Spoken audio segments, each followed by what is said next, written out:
Good afternoon. You're listening to Cannabis Corner on WNHHLP 103.5 FM, broadcasting live from downtown New Haven. We're streaming live on TuneIn Radio and NewHavenIndependent.org. We're also streaming live video on Facebook and YouTube.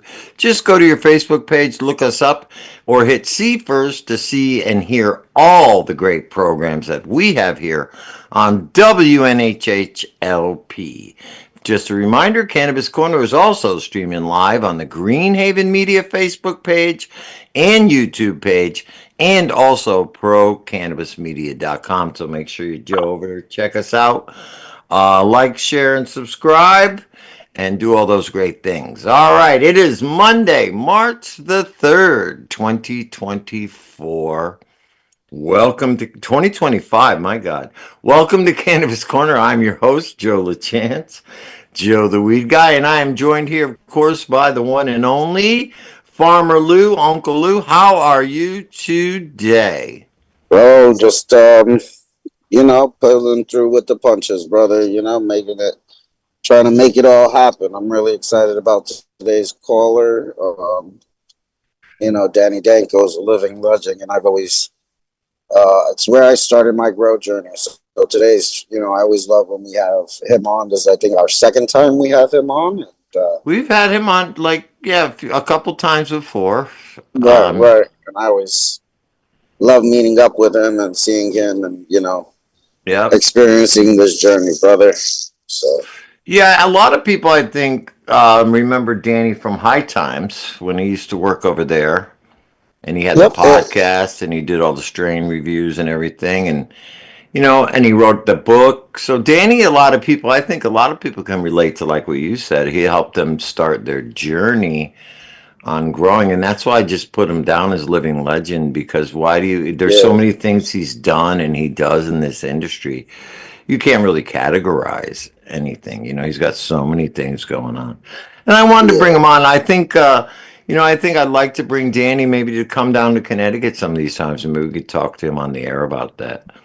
yeah. We're trying, brother. You know that. You're firsthand making it happen. So we always appreciate you and all the great things that you're doing. I got to Yep. see you this weekend, so that was a beautiful thing. Yeah, it was nice. It was great to stop down at beautiful Nautilus dispensaries down there in Woodbridge and New Haven there on the line. Yeah, it was Yep, great. Actually, I picked something up. You gave me a nice sample of something from Bricks Cannabis right here yep, yep, yep. in the You know, regular old generic, of course, packaging. yep. There's a red though, not white like everyone else's. You can't. I think that was a nice play on not being able to do color, so they just Mm-hmm. made the bag red. That was it. It's You something know, different. and with the way the regulations are, you got to stand out where you can.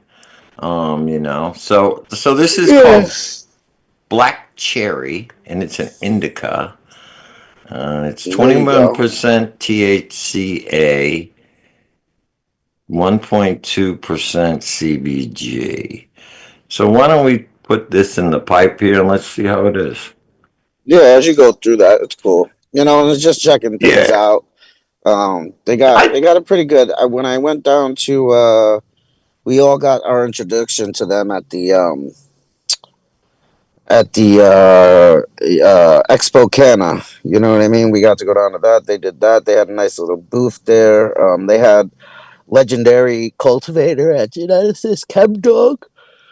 They had Chem Dog there, Yep. who Oh yeah, was that's right. He was there. He was there with them at their booth. All right, right. so this is kind of nice. It's a little purpley. We'll see. Let's see. Pick a little But nug having off. Chem Dog there is dope.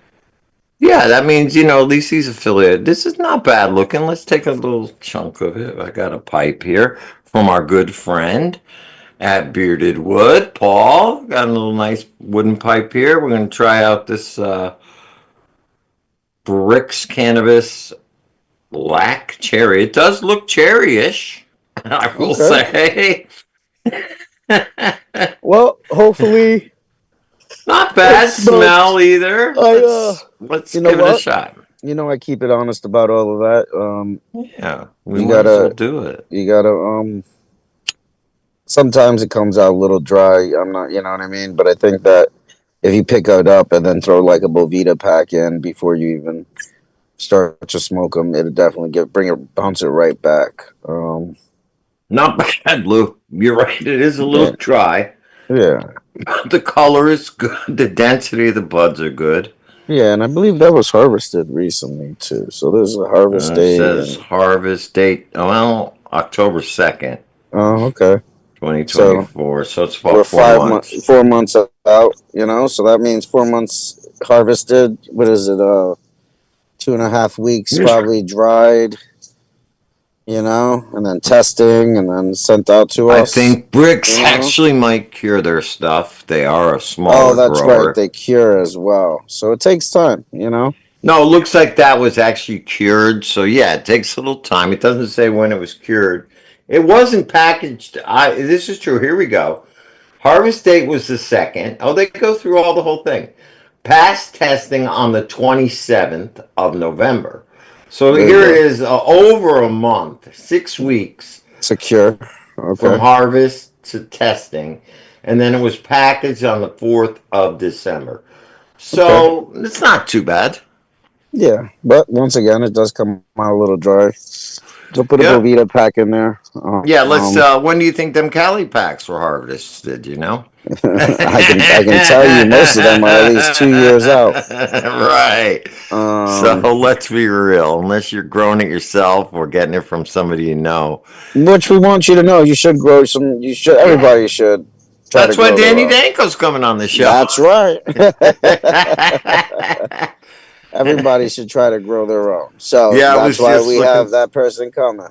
I was just looking through some strains that I might want to grow this year because luckily I'm in a place now where it's possible. There you go. At So least throw two, Joe, the two weed plants guy, up may there. take a little shot this year at a little grow. There you go. I did do one plant last year, Good, good. and it didn't come out great. Right. But made some little nice butter out of it. There you go. And it makes something. And that's what I tell everybody. Always take a couple minutes and put your Yeah, idea of growing and then grow something. You know what I mean? yeah. I've Um, never claimed to be a good grower. I can grow tomatoes and stuff, but growing weed is different. yeah. There are some great local cultivators in the state that do great in their outdoors, that really are able to manicure their six plants, and not that anybody's growing outdoors, wink wink, nod nod. Right. But it is what it is. The sun is a mighty proponent of growing this wonderful plant, and Well, I think that's the way, right? That's nature's way. It should be that's grown. nature. So, and this is the time. So that's why we got Danny on. It's the beginning of March. Spring is right around the corner. The sun is going to start to line up. You should, if you are in the space and you are going to do a little couple plants with some sun assisted, whatever, this would be the time to kind of get those things going. And when you start to propagate those plants and seeds, or you get some clones, just make sure to have enough light on them so that they don't start to flower too early.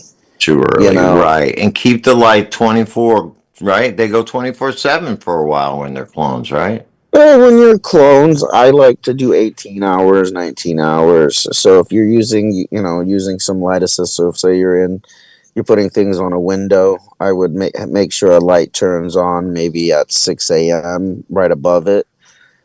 So like if you say you're in a window or in a little greenhouse area or whatever you're doing, if you're not in a tent, and you're using the light as your main source, using the sun as your main source, I would put a light to turn on, Yes, a little like at 6 supplemental a.m. light. Yeah. supplemental light. That would be all it is. So it doesn't have to be anything super powerful. It could be a desk light. It could be a little LED light, light bar from Home Depot or Lowe's for $16 could do the job. You know what I mean? So, Oh yeah, I went to this place called the Ocean State Job Lot, yep, and they're selling outdoor greenhouses for cheap, like yep, $70, $75, and they're a nice size. yeah, So I mean, yeah, there's a lot of ways you can grow this year. I hope people are thinking that way, and grow some regular plants exactly. and just grow tomatoes, grow basil, whatever. Whatever it is. You know, Just and grow. just grow, baby. Yeah. So, and there's a lot of great stores out there where you can get good information, good knowledge. We'll be having them on the show. Hmm. But we're very lucky here, in Connecticut. At least we get a decent season out of it. And of course, you always have your indoor growing. So, if Exactly. if you have the opportunity and you have the ability to grow, I think you should. So, when we're going to preach that till the end of time. But Right. Sometimes people don't understand. That's exactly the biggest. It's the biggest thing I preach. And with that, it opens things up for people. We want them to come in, and we want them to. Um, be a part of the community, experience it. I mean, people don't understand when you grow your own plant. It's just like when you grow a tomato and then finally go eat it. right. You know what I mean? There's a certain satisfaction that goes along with it when you finally smoke it or you make your edible out of your butter or whatever out of it. There's a certain satisfaction, like, wow, this used to be a seed. You know what I Yeah. mean? Yeah. And we took this and took it from grew it all the way to its full potential, and now we're enjoying the fruits of our labor. 100%. And yeah, and I think that's a really good experience. Hey, tonight, if anybody's interested, down at the Grove, we got something going on. Greenhaven Media is doing the goodie bags. It's Sound Bowl Healing, can of sound bowls, where relaxation meets a symphony of chill vibes. So, as you know, we've been starting to do a few more events down at the Grove again. And tonight we got a great one. It's Sound Bowl Healing. And if you've never experienced a sound bowl healing, it is amazing. I hear only great things about sound bowls, and we used to, drum circle sound bowls, and all of that is just something else to continue to push the idea of that holistic healing, which is really cool. I love that you With guys are doing that cannabis. down there. Oh yeah, well, cannabis is always awesome. You know, Yeah, and the good thing about the Grove, and people should know this if they want to do any small little events, it's a small place. It fits about 30 people seated, but it's consumption friendly, but indoors. You can consume cannabis indoors, so that you can actually smoke in there. So yeah, it's very consumption friendly. And that's the one thing we want to.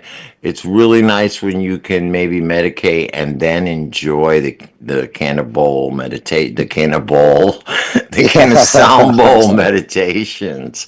So they should check that out. You can check out the Bohemian High Facebook page or the Burn and Learn Facebook page for info on that. But it starts at 6 o'clock. I'd love to see you there. I'll be hanging out doing some cannibals there you go. and getting some healing, because we all need healing, man. The world needs healing. I love it. We need healing, and it's a great way to relieve stress. And definitely, I loved it. I attended the last one, and I got to tell you, it took me to a whole nother level. I So absolutely adore that, brother. That's a beautiful thing and a beautiful time. You know what? Why don't we start to introduce our guest? He just popped on he in. I just absolutely popped love in. Very seeing that nice. gentleman's face. So There definitely he wanted to is. continue that. And All I right. don't want to seem rude or anything, but I have a small assembly with my daughter today. She's being celebrated as a student, so I'm gonna pop into that for a moment as I pop in and out. And Danny, I want to say thank you so much for coming on the show. You are absolutely the words that we said, a living legend. Without I was once a 16-year-old kid in Brooklyn that put a seed in the ground, and learning from you along your path was absolutely amazing. I got to read your print. I got to listen to you in the very beginning of the podcast world, because if we remember well, that was the very beginning of like when people were starting to do podcasts. You had just kind of popped into there and they were getting popular. And I remember that quite avidly, vividly, taking the train picking up my Taboo magazine as I was, in the train The station high in New times. York Yeah, City. I'd yeah, walk in and they'd have this obscure magazine hiding in a back corner, and I'd grab that one, and they're like, "Oh, and I'm like, "Yeah, I got my magazine, and I'm gonna read my book. I'm gonna read my strain review. I get to check, and these were all things that I got to enjoy as my very beginning of cannabis and moving forward, and then to meet you out in the world a ton of times, and you have just been the most humble, amazing, easygoing individual, always willing to share the information. I am blessed to have my book, your book that was signed. At least I keep that in my mantle all the time. It's a great reference, and I'm really excited about everything. Joe, without further All ado, right. Make sure you would come you? on back in I before the am show ends 100%. and say hello to your daughter for All us. right, guys. All right. Well, let me give Lou gave you a great intro, but let me give you the formal one. Well, before he Uh, goes, I do want to say congrats on opening of your shop, and Oh, thank you, everything's come brother. full circle, and that's just an amazing thing. I know how hard it is to get that something like that off the ground. So, congratulations, and Thank yeah, you so much. keep it up. Thank you. The grow will be in June, hopefully. So Perfect, yeah, and then we'll get a book signing put together and get you up here. All right. perfect, I amazing. love it. Thank you so much, Yeah, we will guys. Appreciate definitely it. do Thank that. I you. want to talk to you about that. But anyway, Danny Danko is currently the Champs Trade Show Cultivation Section Coordinator. He is a cannabis editor, writer, and photographer who was the senior cultivation editor of High Times magazine and worked there for 18 years. He personally selected High Times' annual top 10 strains of the year from 2005 to 2018 and created and founded the High Times Seed Bank Hall of Fame in 2007. He has judged more high time cannabis cups than anyone else on the planet.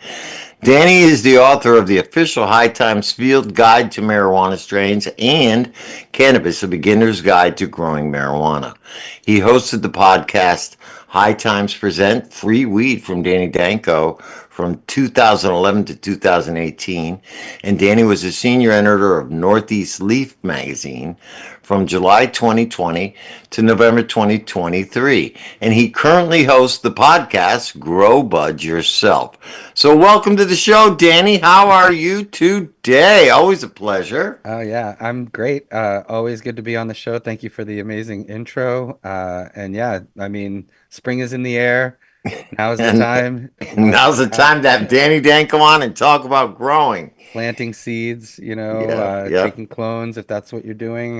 Now is the time. If you're not doing it now, it's going to be too late soon. So, uh, Yes, I as they just say, pulled out my packs today to decide what will be on the menu for this year. nice, nice, nice. Yeah, I definitely recommend people start their plants indoors early in trays.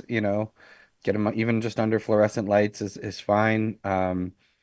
Even in a windowsill in a pinch, isn't awful. I mean, Right, although if you keep them warm, they'll sprout and then they'll actually be at a decent size when you can put them out, around Mother's Day or so, sometime in May.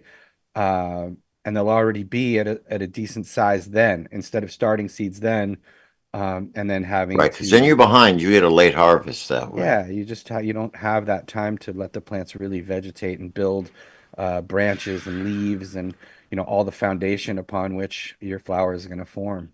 Right. Right. And exactly. You also got to be very conscious of the weather and the way it's, if you're going to grow outdoors, that Right. is. Oh yeah, big time. I mean, you're at the mercy of the weather, of course, and even now, if you put out plants a little too early, they'll start flowering. So you really do have to time it just about right. I like Mother's Day for our region, the Northeast, for putting them outside. You're pretty much guaranteed there's not going to be a frost or anything real heavy duty, and you also have that, the days are long enough that you're not going to have the plant, freaking out about how much light it's getting at that time. Yeah, right. A lot of people say, oh, 420 put them in, but that's too early as far as I'm concerned. Unless Yeah, you're supplementing with light, to keep them in veg. I mean, some people do that if they have greenhouses. They'll have a light that pops on at 6:30 p.m. or something just to keep the plants in veg so they're not, confused, or so they don't think maybe it's time to start flowering. But I do see that sometimes when people start them a little too early, put them outside, and the plant starts to flower. Then eventually, by June or so, it's going to figure out it's vegging it, but it's going to have to come back from that. And I had that that happen last year with the plant. yeah, yeah, it Yeah. happens. It happens a lot No, with and vegetable. I learned. I learned.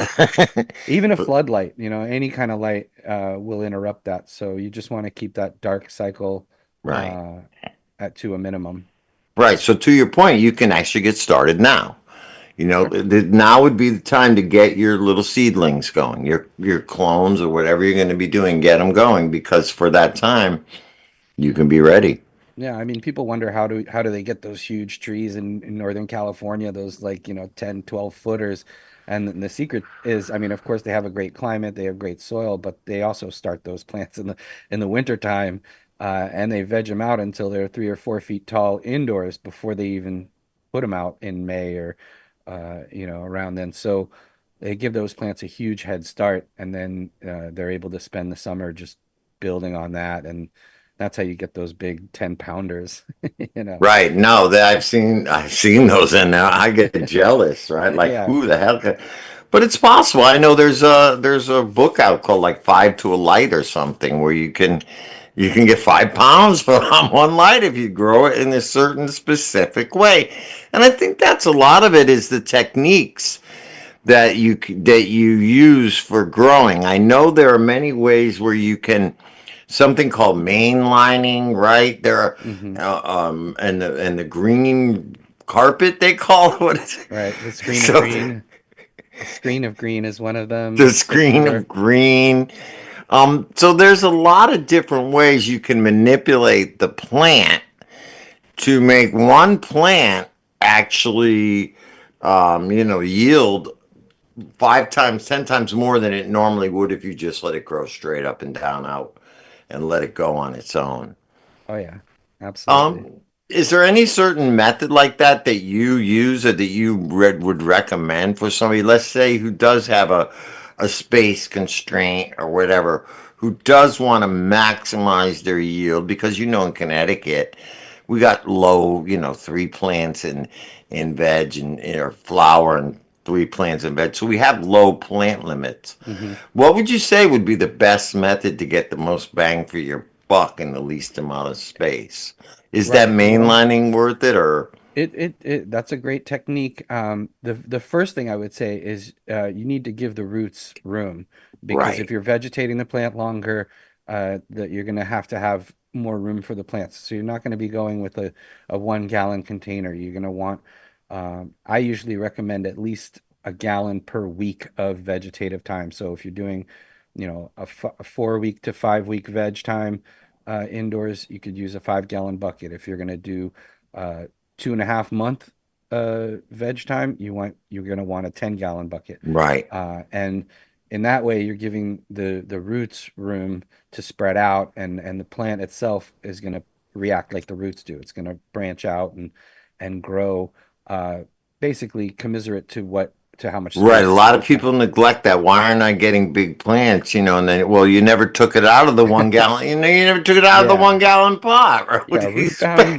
root bound plants will definitely yield a lot less than plants that have room for their Right. roots. So that would be the first thing, and then it's a matter of manipulating the light cycle. So you want to ensure that the plant's getting at least 16 to 18 hours of light per day, uh, so, you're keeping it in the vegetative stage, and you can train the plant, you can top the plant, you can prune the plant.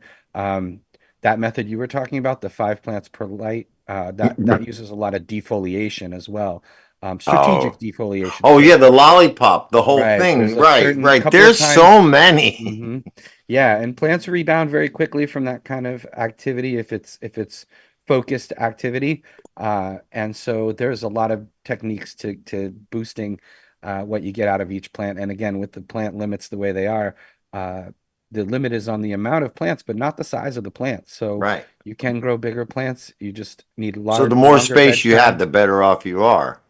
Yeah, yeah, Yeah. but people can make use of small spaces by using a screen of green, where you would basically take like a netting of some kind at Mm. canopy level, and you train the plant the tops into all the different empty holes in the netting, and Right. that way you get that level canopy, and you do a lot of defoliation down below to make sure you've got the airflow there, but all that shaded leaves and branches get taken out, and you end up with just that a bunch of tops filling out all Right. of the Right. squares there. And yeah, that's an interesting technique. The only thing I would say is, the longer you veg the plant, the more things can go wrong as well. So Right. you do have to maintain the pH of your medium and of the nutrient solution that you're adding.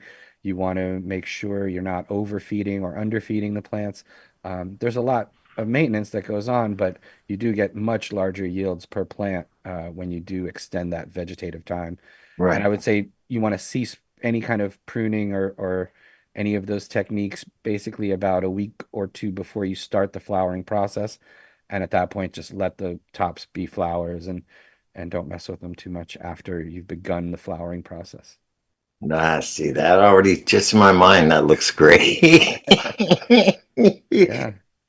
No, see that's the thing. If somebody's really into this, there are tons of ways, and all this information. The good thing about it is out there now, right? I mean, there are classes you can go to. There are books like your book that you can buy that will teach you these techniques. Where, like before, Lou was saying, it was like forbidden knowledge. Do you know what I mean? Yeah. And all these pioneers like yourself are the people who develop these techniques because necessity. Almost, it probably came out of necessity, right? I got a closet here, and I know this is the only space I have to grow. How can I get the most out of it? So, we're living a different age now with this all this information out there, and it's a really, I think, a great time for those who live in legal states and maybe not, but to go out there and at least give it a try. And because again, there are so many different ways you can do it, and we haven't even talked about hydro, all the different methods of growing. We're just talking about ways to make your yield more. But Hmm. yeah, then again, you talk about indoor growing. You could do a hydro, you could do soil. There are Hmm. many different methods to use. Would you say the most efficient way to, let's say in Connecticut, the legal way is an indoor grow? To grow indoors would be in a soil medium? Well, I would say it's more forgiving. If a Right. problem goes wrong when you're growing in soil, you have some time to fix it. For beginners, I typically tend to recommend soil or hand watering a soilless mix of some kind. Hydro is, it's like driving a race car. Everything has to be dialed in perfectly at all times. And your reservoir is basically your engine. So you have to make sure the temperature of your nutrient solution, the parts per million of any uh, added plant foods that you've put into that nutrient solution is dialed in, and the pH of that nutrient solution always monitored and dialed in. Because if something does go wrong in hydroponics, it goes wrong very fast, and you don't have a lot of Right. uh, a lot of time to fix it. So you just want to constantly maintain that reservoir and think of it as the lifeblood of your grow. Yeah. And because the reservoir is constantly feeding the plants aren't pulling in nutrients from soil that's broken down. They're just pulling it in right from the water, the nutrient solution that you're adding. That's in the water, yeah. Right. So everything has to be there. The oxygen for the roots, carbon dioxide for the plants, and all that water Yeah, as well. it seems to me like for a home grower, that hydro might be a little complicated, a little costly, a little high maintenance for somebody who's just getting started. Unless you're really, really into it, it seems more like something that's for commercial growth. Do you know Right. what I mean? Yeah. I mean, that's kind of how I explain it to people too. It's like soil is like having a fish tank, and hydro is like having a saltwater fish tank. Right, right, It's a lot exactly. more maintenance, a lot more work. But you can end up with uh, explosive growth rates. You know, Right. when hydro is dialed in, the plants grow. You can practically watch them grow. So you do get that Right. like unencumbered. You know, when the roots aren't encumbered by anything, they do expand very quickly, and that results in a lot of fast growth for the plant as well. Um, but I, you know, I think it works better for things like lettuce, you know, things that take 2, 3 weeks and then you Right. start over. With cannabis, it really does take a lot of maintenance to succeed at hydro. I agree with you on there, and I also think that there's something about natural soil and the plant growing the way nature intends it. And not to say that, of course, there are many plants that do grow just in water, like the lotus plants and lily pads and things like that, but that's their natural way of growing. I think, nature intended cannabis to be grown in soil. And that is the best way. But again, for commercial purposes, for again getting a large yield in a short amount of time, it's I want to say scientific, but it's a different method. It's a Hmm. difference between grilling and broiling, or Right. whatever, baking something, Yeah, right? and some people I feel they're more tuned into that. You know, they want more of a lab type of environment than they don't necessarily have a green thumb, but they understand the mechanics and the technology. So there are certain people who enjoy hydro and honestly, I mean, I've smoked great hydroponic cannabis and great Oh, live grown cannabis. absolutely. To me, the real key is just not to overfeed it, whether you're using hydro or soil, and you can do it Right. with both. So. Uh, yeah, it's really just keeping the plant happy and not sort of overdoing certain things, overwatering, overfeeding. Yeah, and there we go to the next thing. Then you got to get you worry about nutrients, right? Hmm. Right. And you have a choice, a lot of options there. You know, there's organic living soil nutrients that take a little longer to break down and as mentioned, are a bit more forgiving, but not nearly as potent as something like a three-part system that's chemicals that are, perfectly soluble for roots and very Right. quick and easy to take in, but also very concentrated. So, you just need to understand basically what the plant's needs are and give them what they need without going overboard. Yeah, no, it's very true. It's a delicate balance that you have to learn how to maintain. And again, I think you get to that point where if you can get to a mix that is close to nature as possible, Hmm. then you're going to get a better resulted grow. Again, you can't always control that, but then again, like we were saying before, with the different technology and now the way things have advanced, you almost can. You really can, especially if you can get it down to know what kind of soil your specific strain grows in, specifically, especially a landrace in its specific area. You can almost duplicate the soil condition at least as close as possible using nutrients and the right Hmm. balances. Yeah, I mean, I'm most excited about seeing living soil and how that's playing out with people using less and less nutrients and reusing the same soil and amending it and using no-till methods and uh, Korean, nutrient formula KNF and all of these ways of basically weaning themselves off of the bottles entirely and Right. just feeding soil and allowing that soil to feed their plants and sometimes reusing that same soil 10, 12, 15 times and actually Composting, right. yeah, adding organic material on top and using cover crops and things like that, uh, companion planting. Really, it is going back to, the old ways, but the Which is old ways beautiful. worked Yeah, I'm worked smiling. wonderfully for Just many years.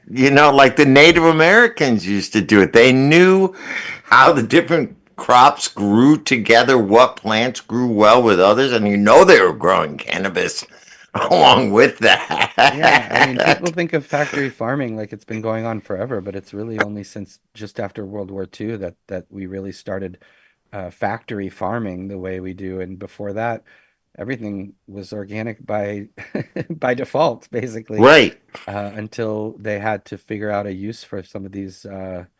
chemicals like nitrogen and phosphorus And that really, if were you look at there's what, three major nutrients that the farmers, the commercial farmers use. What is it? nitrogen, phosphorus, Nit- and potassium that's it. And that's and all they butane. throw in there. Right. And there's all these That's, micronutrients and especially with cannabis and you're talking about terpene development, right. that's not necessarily because of nitrogen, phosphorus, or potassium. That's really a combination of so many other factors in converting that sunlight into energy and into the essential oils that really is what where all Right. the cannabinoids and everything are, and the terpenoids and flavonoids. It's all essential oil production, which isn't necessarily brought on by those major nutrients you Yeah, the mentioned, but three many, majors. many of the micronutrients and even other things that are in the soil that you can't really replicate. Living creatures. Hmm. I mean, if you threw a seed outside in your yard or whatever, in the woods, and it would grow, but along to help it grow are a plethora of nature of natural elements that exist in that soil that you can't really duplicate in a bag, Hmm. Yeah, but the you soil food can. web. The soil food web is what Elaine Ingram calls it, and it really is a web, and it's Yeah. links of a chain, and all those links have to be there for the final result to be, spectacular, right? Yeah, yeah, and that's really when you start getting. It's funny how we've advanced so far, like we were talking about with all the nutrients and the hydroponics and the different ways to cut the plant and the methods and all that. But when it really comes down to it, the true best way to get probably the most potent, the most medicinal cannabis is to grow it right in natural soil along with nature, Hmm. and along with that, as we know, comes all the pitfalls. Because right, don't the roots can go infinite. Yeah, I mean, certainly if you're growing from seed and you have that taproot energy, it really does dig deep and it allows you to rely on fewer waterings, and especially if you have a nice, loose, airy soil, um, those roots grow very quickly and very deeply for Right, sure. they're coexisting with earthworms, and they're coexisting with little bugs, and Mhm. And the you mycelial know, strands as well, the mushroom right, strands, fungi. People, yeah, mycelial the fungi whole strands, fungi network is beneficial another. bacteria. Yeah, it's wild. The deeper, you go into it, the more you realize how much of that is going on in nature, and we're just trying to uh, basically just copy that indoors if Yeah, that's what we're doing inside or in a greenhouse or any other sort of growing application. yeah, exactly. That's all we're really trying to do with the copying it, with the lighting, with the temperature controls, with the watering. Hmm. We're just trying to duplicate what Mother Nature does. And of course, along with that, it's the pitfalls of anything that grows in nature. You're gonna have animal predators. As we know here up in the Northeast, the deer Right. love it. Rabbits seem to love cannabis. And then you have the little worms and the mite, all the different things that can do it. But there are also ways to protect your garden outdoors. I think you could put urine around the edge of it, and there's different ways to do it. Yeah, every bug has a predator that like wants to kill it, and you can order through the mail and and unleash it, including ladybugs and predator mites and Exactly all right. kinds of Yeah. all kinds of amazing beneficial insects and bacterias and things. Yeah, and that's the way it started. And what was interesting, I read in your bio that you started the seed bank, the Legacy Seed Bank Seed Hall of Bank. Fame. Yes. Now, did you actually save seeds from each of those legacy strains, or was it just you named the legacy strain I that was just year? I was naming the companies, the breeders over the years that have been the most reliable, with the best product, basically, going back to like the initial seed banks that popped up in the 80s and 90s in Amsterdam, basically just to save this plant. I mean, a lot of people Right, went right. over Because there. back then, people don't realize, and even before that, the '70s with the paraquat and the Oh way yeah. the DDT, the way they wiped out everything, they really Hmm. did want to eliminate Oh yeah, this many plant. strains were lost to time and all of that. So a few people did end up in Holland, preserving these genetics and sort of recreating new hybrids as well. So I started out with that with those seed banks initially as like the inaugural 10 that I put in there. And over the years, every year or two, I would add another 10 in the magazine in High Times, to the Seed Bank Hall of Fame. I think I did a total of 50 to 60 total seed banks that had been in there. And, they were judged by the quality of the product of the seeds, that they produced, as well as their customer service, Mm, how long they've been in business, are they easy to reach and get answers from if you have an issue or a problem or a question. And so, yeah, over the years, I think that, you can still find that online somewhere, but I did basically amass about 50 to 60 of the top seed banks over the years that created the genetics and preserved the genetics, and many, created the building blocks also for many of the strains that, we enjoy now, which are in many cases polyhybrids, meaning right, very many. Oh, multiples of that's where I'm going perennial. with this. Right, right.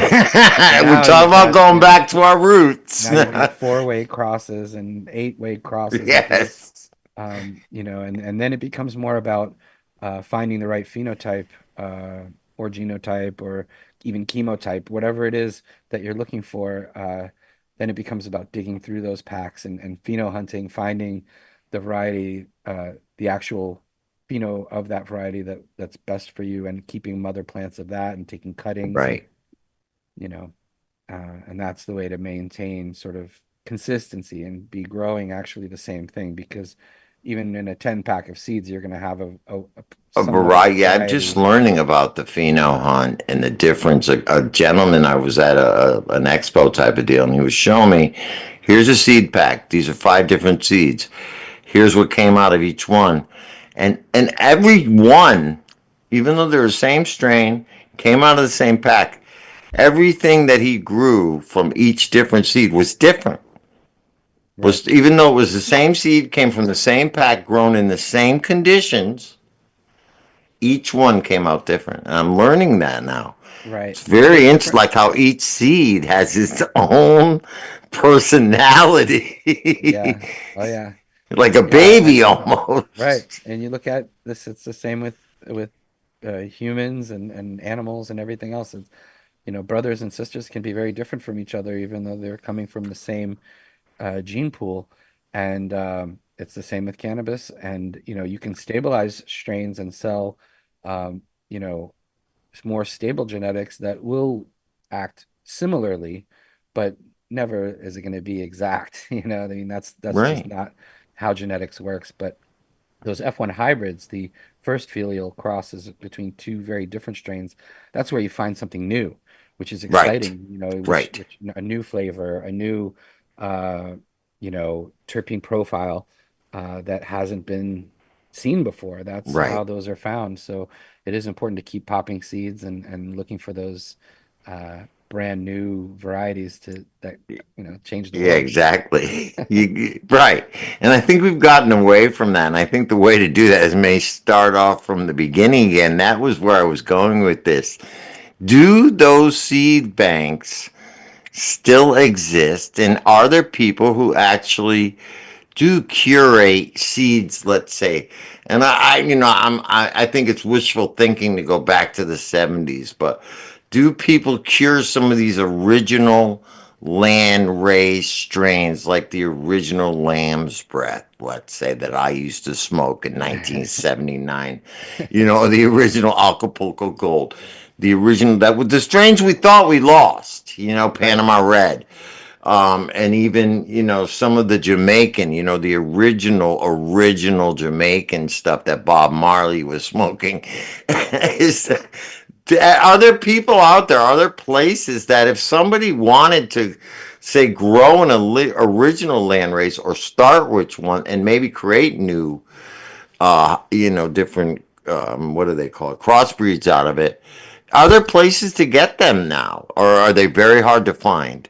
They're hard to find, but they're out there. I mean, there are certainly people who preserve landrace genetics and have, the old Colombian strains, the old Oaxacan and Mexican Right. strains, the uh, Middle Eastern strains, The particularly a lot of Afghani hash being stuff, right? Afghani and Iranian, and so there are, but I wouldn't just trust a name on a seed pack. You really have to do the research, and it's why I started the Seed Bank Hall of Fame too. Is That's what I because was at. yeah, it was, you got to do some research and make sure you're dealing with a reputable supplier and someone who actually goes to those locations and gets those seeds from where they actually come They from, came from, yeah. because the cannabis plant is very adaptable, and once you start growing it in a different location, it takes on, uh, it adjusts to that climate, and that's why, cannabis was never native to Hawaii, but when they brought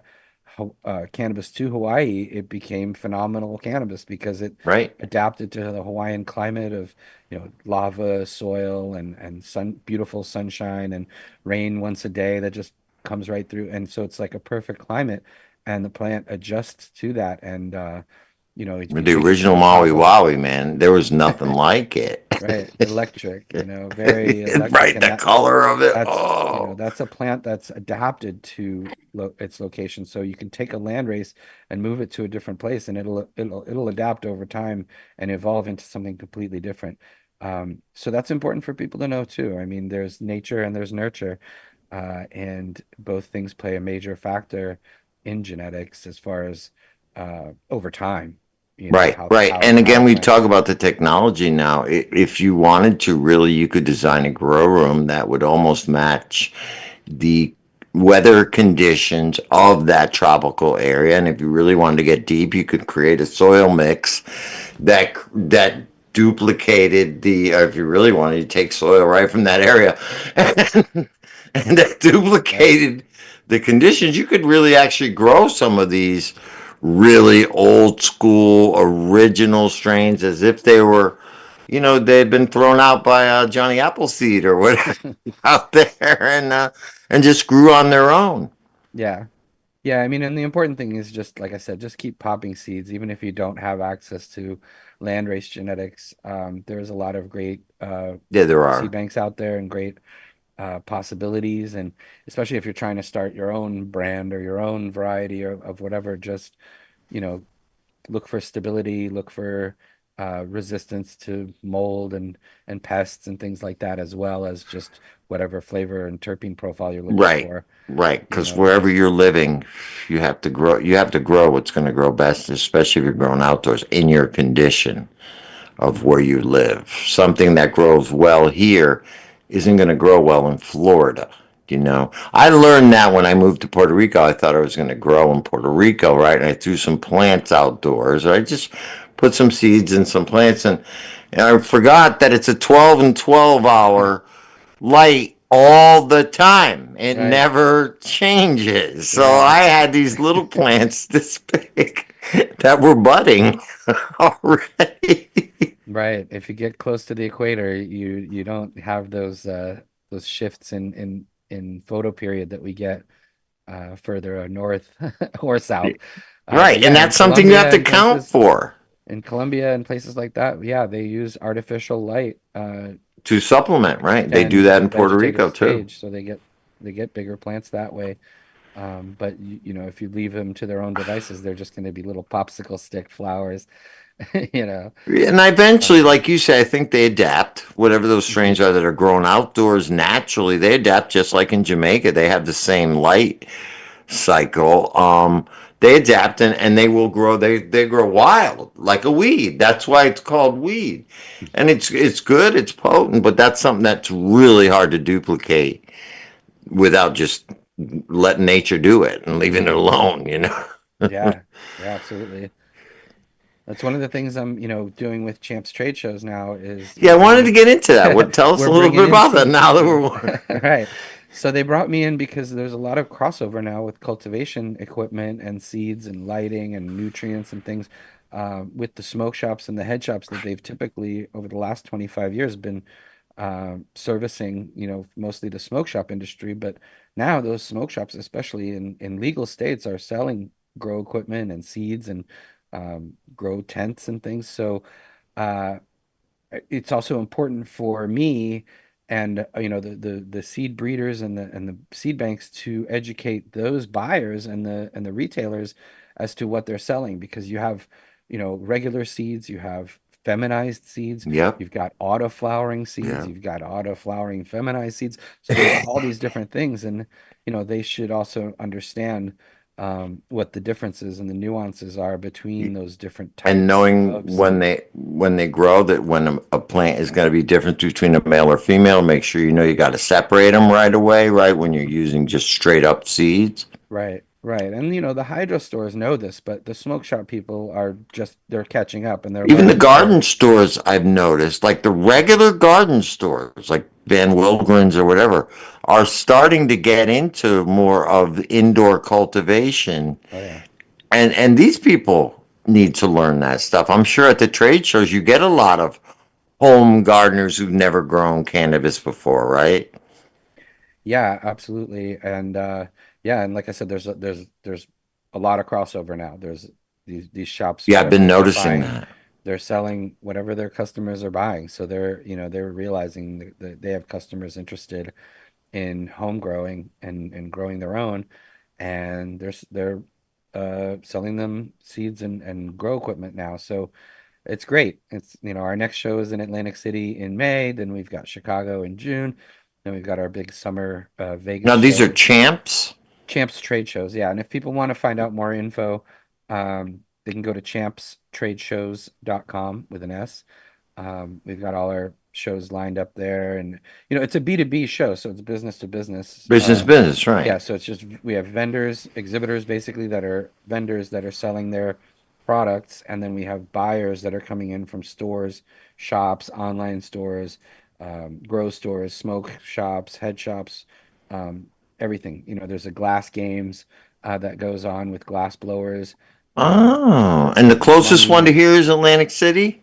Or is Yeah, the there anyone closest in New York or anywhere near? I'd love to No, come to one. the closest one is Atlantic City in May, and then we have Chicago in June, and then we have Vegas again in the summer in July, and then we're doing Austin, Texas, actually for the first time this year in September, which is exciting, and Fort Lauderdale in Florida too, if you're down in Florida in the Nice. uh, in the And these are fall. big trade shows. Oh, We're huge, talking huge! I just got back everything from in the oh. cultivation industry here, right? Beyond cultivation, I mean everything Right. in the smoke shop industry. So there's Okay, so all there's kinds of things, everything. Oh, lighters okay. and rolling papers and yeah, So just so you're like spearheading adding cultivation into shops that wouldn't necessarily have cultivation in it, but they fit into their demographic, their customer base. So you would get the smoke shops, you would get the garden shops, you would hmm get all these different people hmm who want to start bringing this in. It's for I think it's great, and you're the yeah. perfect guy to head that up. Yeah, it's been great. I mean, we just had our big Vegas show, our winter show, just a couple of weeks ago, and it was massive. I mean, I think something close to 2,600 booths over two different Wow! floors.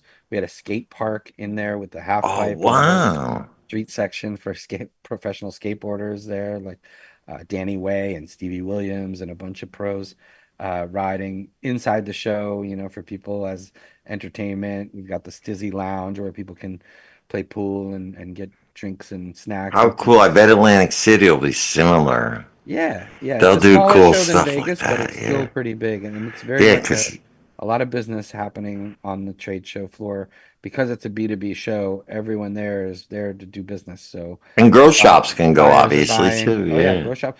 Buyers are free to attend. If they just show that they're a buyer for a a certain legit equipment, business, right? they can come and attend for free. And there's a lot of business happening on the trade show floor. It's not like people just hanging Oh, out I and know. a bunch of influencers just kind of doing their thing. It's really about No, you conduct business. You make deals. Those things are great. All right, Danny, we're almost out of time, so let's give out all your information, how they can reach you, how they can reach Champs, and give it all out now. Yeah, well, on Instagram, I'm Danny Danko HT, DANNYDANKOHT. Everywhere else, it's just Danny Danko. And champstradeshows.com is the info for any future trade shows. I've also been working with a dispensary that just opened in the Bronx, right across the street from Yankee Stadium. Oh, nice. Yeah, it's called Conbud Yankee Stadium. It's right there, 898 Girard Ave, like literally right under the stadium. And we've been doing grow classes on Saturdays. I've been teaching home grow during the day from like 1 to 3 p.m. And they sell seeds at the shop, and we're going to have grow equipment there as well. But it's a licensed legal New York shop called Conbud.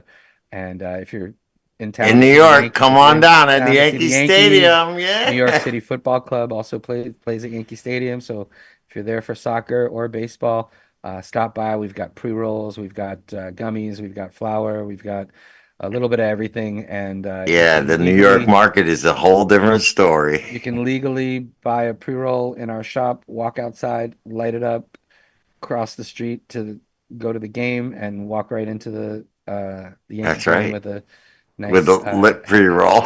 yeah, well, not lit. At that All point, right, but you you're have probably a gonna have to pre-roll. put You it can out light it in there. All before you right, walk yeah. into the stadium, but you'll be feeling nice and high and enjoying the game, and hopefully as an alternative to overpriced alcohol as That's well. right.